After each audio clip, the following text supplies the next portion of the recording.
ওই চিন্তা চেতনা পাবলিকের সামনে প্রচার করতে পারবে এমন হুজুরকেই সে নির্বাচন করে। কোন টিভি চ্যানেলের মালিক সে যদি একজন বেদাতি হয়, তাহলে একজন বেদাতি হুজুর তালাশ করে টাকা ছিটাইলেই তো পাওয়া যায়। কোন চ্যানেলের মালিক যদি কাদিয়ানি হয়, তাহলে এই মির্জা গোলাম আহমদ কাদিয়ানিকে নবী বলে সাব্যস্ত করবে এমন একজন কাদিয়ানি হুজুর সে নির্বাচন করে, ঠিক কিনা? কোন চ্যানেলের মালিক যদি লামাযহাবী হয়, লামাযহাবী চিনেন? আহলে হাদিস নাম শুনেছেন? এখন চ্যানেলের মালিক আহলে হাদিস, তাহলে সে এমন হুজুর তালাশ করবে ওই যে যিনি নাকি গরুর পেশাবকে হালাল বলেন, যে জায়নামাজ যদি 100 বার গরুর পেশাব দিয়ে ধোয় তাও ওটার মধ্যে নামাজ হয়ে যাবে, ওই যে আব্দুর রাজ্জাক বিন ইউসুফ, তাকে নির্বাচন করবে তার চ্যানেলের হুজুর হিসেবে। কথা বুঝাতে পারলাম কি? কোন চ্যানেলের মালিক যদি সে যদি মূর্তি পূজারী হয়, তাহলে এই যে আমাদের গত 16 বছরে যে বাংলাদেশের ফেরাউন ছিল, এই ফেরাউন যেমন ভাস্কর্য নির্মাণ করেছে, তো ভাস্কর্যকে জায়েজ বলে এরকম হুজুর বাংলাদেশে আছে না নাই? তাহলে ওই হুজুর নির্বাচন করবে। আমি কি কথা বুঝাতে পারছি? ও আমার প্রিয় ভাইয়েরা, তো বুঝতে চেষ্টা করেন, আমি কাউকে আঘাত করে কথা বলতে চাই না। তো টেলিভিশনের প্রত্যেকটা চ্যানেলের মালিকের নিজস্ব কিছু চিন্তা ভাবনা আছে, তার ওই চিন্তা ভাবনাকে এস্টাবলিশ করতে পারে জনগণের সামনে, এটাকে কোরআন হাদিসের অপব্যাখ্যা করে করে জনগণকে বিভ্রান্ত করে তার ওই চিন্তা চেতনাকে মানুষের মধ্যে প্রতিষ্ঠিত করতে পারে এমন হুজুরকেই তারা বাছাই করে। হ্যাঁ হ্যাঁ, আমি অবশ্যই স্বীকার করি বাছাই করা হুজুররাই ওখানে চান্স পায়, আমাদের মতো হুজুররা চান্স পায় না। তবে এই বাছাই সেই বাছাই নয়। এখন আপনাদের যাদের কাছে কোরআন ও সুন্নাহ, কোরআন ও হাদিসের সঠিক ইলম নাই, গভীর জ্ঞান নাই, কষ্টি পাথর নেই, আপনি এখন টেলিভিশন খুললেন যে হুজুর আমি ইসলামী চ্যানেল দেখি, ইসলামী চ্যানেল, খুব গর্বের সাথে বলে।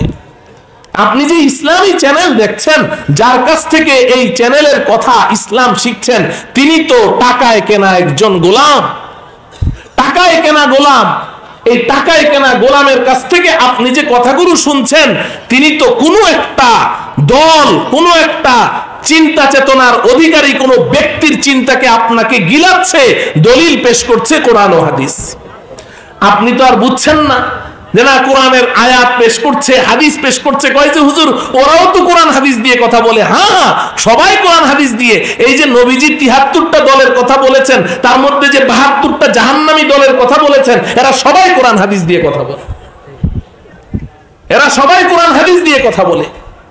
আমি আপনাদেরকে একটা মজার কিচ্ছা শোনাই। আমি আরজাবাদ মাদ্রাসার ছাত্র, জামিয়া হুসাইনিয়া ইসলামিয়া, এই যে মাদ্রাসার মুহতামিম মাওলানা আব্দুর রহমান জামিল, ও তো আরজাবাদের ছাত্র, তো ওই মহাব্বতে ওই মাদ্রাসার নাম রেখেছে জামিয়া হুসাইনিয়া ইসলামিয়া। তো আমি যখন ওই মাদ্রাসায় পড়ি, আমাদেরও আরো আগের ঘটনা, মাদ্রাসা থেকে মাত্র 1.5 কিলোমিটার ফাঁকে হচ্ছে মিরপুর শাহ আলী মাজার, নাম শুনেছেন? আমাদের এক ছাত্র ছিল, ও পড়াশোনা করতো না, সারাদিন খালি মাজারে ঘুরতো, মাজারে ঘুরতো। আর সারাদিন মাজারে যত মোমবাতি মানুষ দিত না, মাজারে মোমবাতি দেয়, তো সন্ধ্যাবেলা এই মোমবাতি গুলা সব চুরি করে নিয়ে আসতো, এনে রাত্রে যে ছাত্ররা পড়াশোনা করে, আগে তো কারেন্ট যেত খুব ঘন ঘন, এই মোমবাতি সে ছাত্রদেরকে দিত পড়াশোনা করার জন্য। কিন্তু কেউ জানতো না যে ও এত মোমবাতি পায় কোত্থেকে। সবাই অবাক, তাও মোমবাতি সব এক সাইজের না, একটা চিকন আর একটা মোটা, একটা এত লম্বা, কোনোটা হলুদ, কোনোটা লাল, সাদা, আরে এত হরেক রকমের মোমবাতিও পায় কোত্থেকে, কিন্তু কোনোদিন স্বীকার করে না যে মোমবাতি পাইলো কোত্থেকে। তো ছাত্ররা ওর পিছনে গোয়েন্দা লাগিয়েছে যে ও মোমবাতি কোত্থেকে আনে, এটা তথ্য তালাশ করতে হবে। পরে এই ভয়ানক তথ্য উদ্ঘাটিত হলো যে সে ওই শাহ আলী মাজার থেকে কি করে, মোমবাতি চুরি করে আনে। ওই ছেলেটা একটা মজার একটা ঘটনা শুনিয়েছে। তো সারাদিন তো ওই যে ওখানে ঘুরে, আর ওই জমানাটা কোন জমানা ছিল জানেন? আমাদের এই গত এই ফ্যাসিস্ট সরকারের আমলের সংসদ সদস্য মমতাজ বিবি, সিয়াসেত্তার হাফেজ, ও বলে সিয়াসেতটা কিতাবের হাফেজ। এই মমতাজ বিবি আছে না, এই মমতাজ বিবি ওই শাহালিতে একটা তবলা গলার মধ্যে নিয়ে এরকম ঢোল পিড়াইতো আর চুল নাচাইতো আর গান গাইতো। এই মমতাজ বিবিকে বানাইছে হইলো ওই ফেরাউনে কি সংসদ সদস্য। তো ওই সময়ের ঘটনা। এখন এই ছাত্র সে একদিন শুনাইলো যে ওখানে যে বয়াতিরা আছে, বয়াতি চিনেন, গান গায় নাচে, তো ওই বয়াতিদের সাথে ওর তো খুব বন্ধুত্ব হয়ে গেছে, সারাদিন তো ওই মাজারে থাকে আর খিচুড়ি খায় আর মোমবাতি চুরি করে। তো একদিন বয়াতিকে ধরলো, দোস্ত তোমরা যে এরকম সারাদিন নাচানাচি করো আর কও যে না তোমরাও কোরআন হাদিস মানো, তো আল্লাহ কি কোরআনে কোথাও নাচতে বলেছে? তো ওই বয়াতি ওই ছাত্রকে বলে যে আরে দোস্ত সারাদিন তো আমাদের সাথে বসে থাকিস, মাদ্রাসায় যদি পড়তি ঠিকঠাক মতো তাইলে ঠিকই বুঝতি, আরে কোরআনে তো এক সূরায় আল্লাহ 6 বার নাচতে বলেছে। নাউজুবিল্লাহ পড়বেন না, এক সূরায় 6 বার নাচতে বলেছে। এখন এই ছাত্র তো একেবারে আসমান থেকে বলল কি বলে, এক সূরায় 6 বার নাচতে বলেছে? কয় দোস্ত এই সূরাটা কি তুই পারো? কয় যে হ্যাঁ পারি। শোনা তো দেখি। কয় কুল আউযু বিরাব্বিন নাস মালিকিন নাস ইলাহিন নাস মিন শাররিল ওয়াসওয়াসিল খান্নাস আল্লাযী ইউওয়াসউইসু ফি সুদুরিন নাস মিনাল জিন্নাতি ওয়ান নাস। কয়বার? কয়বার? আচ্ছা বলেন, এই যে এই আল্লাহর দুশমন সে যে দাবি করলো যে সূরার মধ্যে 6 বার নাস আছে, যেই সূরাটা সে পড়লো এটা কোরআনে আছে না নাই? এই কোরআনের মধ্যে নাস শব্দ 6 বার আছে না নাই? তাইলে যেই মানুষটা নাস শব্দের অর্থ বুঝে না, কোরআন হাদিস কিচ্ছু বুঝে না, যখন তার সামনে সেই সূরাটা পড়বে আর বলবে যে এই সূরায় আল্লাহ 6 বার নাচতে বলেছে, তো ও তো জায়গায় নাচা শুরু করে দিবে। কথা বুঝেন? কোরআন হাদিস কিভাবে বিকৃত হয় বুঝছেন তো? একটা দৃষ্টান্ত দিলাম, এটা তো ওই ছেলের গল্প শোনাইলাম, আমি ওই ছেলেকে পাই না, এটা আমার আগে সিনিয়র ছাত্র। আমি আমার নিজের গল্প শোনাই। উত্তরবঙ্গে গিয়েছি, রংপুর। তো ওখানে গিয়ে যেদিন আমার মাহফিল তার 3 দিন আগে আমার কাছে একটা পার্চা এসেছে, ছোট্ট একটা কাগজের মধ্যে লেখা এসেছে যে 3 দিন আগে আমাদের আহলে হাদিস বন্ধুদের এক শায়েখ, আহলে হাদিস চিনেন তো, যে এখন নতুন নতুন নামাজ পড়ে, নামাজ শিখে মসজিদে গিয়ে গিয়ে ওই যে আমিন চিৎকার করে বলে, এদের একজন শায়েখ, ওই বেচারা মজলুম, যাক জেল খেটেছে, আমি তার নামটা না বললাম, ওখানে গিয়ে ওয়াজ করছে। তো তার কাছে একটা প্রশ্ন দিয়েছে একজনে যে হুজুর আপনারা যে ডাক্তার জাকির নায়েকের এত প্রশংসা করেন, ওনাকে প্রশ্ন করছে। তো জাকির নায়েক সাহেব তো কমপ্লিট স্যুট পরে, টাই পরে, টাই পরে না? তো এই যে টাই পরে, এই টাইয়ের কথা কি কোরআনে কোথাও আছে? ওনাকে এটা প্রশ্ন করছে, টাই পরার কথা কি কোরআনে কোথাও আছে? তখন ওই হুজুরের বাড়ি আবার নোয়াখালী, আমি ওনার বাড়িতে গিয়েছি, এই আহলে হাদিসদের শায়েখ, লক্ষ্মীপুর। তো যখন এই প্রশ্ন করলো যে টাই পরার কথা কোরআনে আছে নাকি, উনি বলে হ্যাঁ আছে তো। নাউজুবিল্লাহ পড়েন। কয় টাইয়ের কথা কোরআন শরীফে আছে? বলে কোথায় আছে? কয় 17 নম্বর পারায় আল্লাহ পাক বলছেন ইয়াউমা নাতুবিস সামাআ কাতাইয়িস সিজিল্লি লিল কুতুব, 17 নম্বর পারার 10 নম্বর পৃষ্ঠা।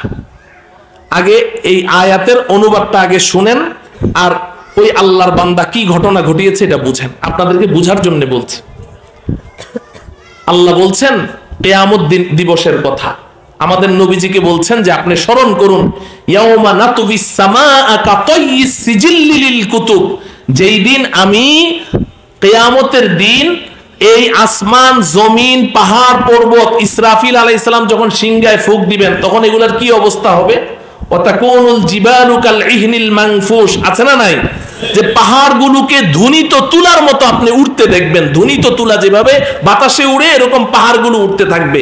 তো আসমান সম্পর্কে আল্লাহ বলছেন ইয়াউমা নাতুবিস সামাআ কাতাইয়িস সিজিল্লি লিল কুতুব, আমি আসমানকে লিখিত পাতার মতো দুমড়ে মুচড়ে ফেলে দিব, দুমড়ে মুচড়ে। অর্থাৎ সিজিল্লিল কুতুব, একটা কাগজের মধ্যে আপনি কিছু লিখলেন, লেখার পরে রাফ করলেন তো লেখাটা কাটাকাটি হয়ে গেছে, এখন আর এটা আপনার প্রয়োজন নাই, এই কাগজটা আপনি এখন ফেলে দেন। কিভাবে? এরকম এই দুমড়ে মুচড়ে কাগজটা ডাস্টের মধ্যে এভাবে ফিকে ফেলে দেন কিনা, ঝুড়ির মধ্যে ফেলে দেন না? এটাকে বলা হয় তয়্যুন, তয়্যুস সিজিল্লিল কুতুব। আমি আল্লাহ কিয়ামতের দিন আসমানকে এইভাবে দলিত মথিত করে একদম দুমড়ে মুচড়ে ফেলবো। এটা হচ্ছে এই আয়াতের অর্থ। কিয়ামত দিবসে আল্লাহ বলছেন কা তয়্যিস সিজিল্লিল কুতুব, এই আল্লাহর বান্দা যাদেরকে আপনারা এখানে থাকলেও থাকতে পারেন যে না শায়েখরা যা বলে আমরা আহলে হাদিস। আরে তোমরা তো আহলে হাদিস না, আহলে শায়েখ। আহলে হাদিস মানে তো যারা হাদিস মানে। তুমি তো বুম মারলেও সূরা ফাতিহাটা তোমার মুখ দিয়ে বের হয় না, তুমি আবার হাদিস মানো কেমনে? তুমি হাদিস বুঝো নাকি? হাদিস বুঝে তো তুমি হাদিস বুঝো না, তুমি আহলে হাদিস হলে কেমনে? তুমি বলো আমি আহলে শায়েখ। ওরা কি হাদিস মানে না শায়েখ মানে? কথা বলেন না কেন? শায়েখের অনুসরণ করে শায়েখ। আর শায়েখ কারা? একটা সৌদি রুমাল মাথায় দিয়ে শুরুতে ডক্টর আর লাস্টে মাদানি লিখবে, তাইলে শায়েখ হয়ে যাবে। হিন্দুরা যেমন একটা বড় বট গাছ দেখলেই পূজা করা শুরু করে, ব্যতিক্রম একটা কিছু দেখলেই কি করে? পূজা করা শুরু করে না? তো হিন্দুদের তো 33 কোটি দেবতা না? কত? 33 কোটি দেবতা। আহলে হাদিসদের যে কত কোটি শায়েখ এটা আল্লাহ ছাড়া আর কেউ জানে না, আল্লাহ ছাড়া কেউ জানে না। বাস একজন শায়েখ, বাস তার অনুসরণ শুরু করলো। আর আমরা ইমাম আবু হানিফাকে অনুসরণ করি এই কারণে বলে আমরা মুশরিক হয়ে গেছি। আরে আমরা একজন ইমামের অনুসরণের কারণে যদি একবার মুশরিক হই, তো তোরা যে এত কোটি কোটি শায়েখ মানিস, তোরা তো কোটিবার মুশরিক হয়ে গেলি। মহতারাম ভাইও বুঝতে চেষ্টা করেন। তো ওই শায়েখের কাছে যখন নাকি পার্চা আসলো, তো উনি বলে যে হ্যাঁ টাইয়ের কথা কোরআন শরীফে আছে। বলে কোথায়? বলে যে ইয়াউমা নাতুবিস সামাআ কা তাইয়িস সিজিল্লিল কুতুব। কই যে তই আল্লাহ বলছেন তই, এরকম হাত নাড়া। বলে আমরা নোয়াখালীর মানুষ টাইকে তই বলি, এটাই তো টাই। নাউজুবিল্লাহ পড়বেন না?